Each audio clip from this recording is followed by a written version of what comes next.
Eu tenho um povo que sempre me acompanha, né, não do nicho só, não do nicho social só, porque eu tenho muitos amigos, eu moro aqui desde que eu nasci, estudei em um monte de colégio, eu conheço muita gente, graças a Deus, eu tenho vários conhecidos que quando eu vou tocar, vão me ver tocar, vão me ver tocar, quando eu vou fazer um show, vão me ver.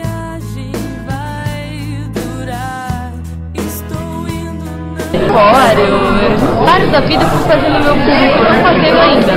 Então, desde o público GLS, eu fiquei muito na noite GLS, também tem bastante gente que vai me tocar. Mas não, o meu maior público não é desse, é também virtual, né, na internet, não só de Curitiba. Inclusive, o pessoal que montou meu clube foi pro Uber lá de Porto Velho.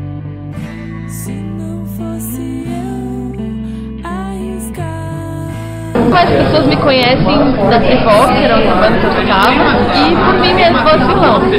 Faz menos de um ano que eu tô na Nega Fulô. Tem algumas pessoas, claro, que dão um pouquinho de visibilidade, mas um pouquinho de visibilidade.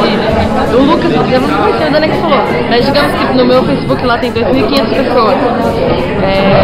De 2.500, acho que, sei lá, umas 40 conheceram da Nega Fulô.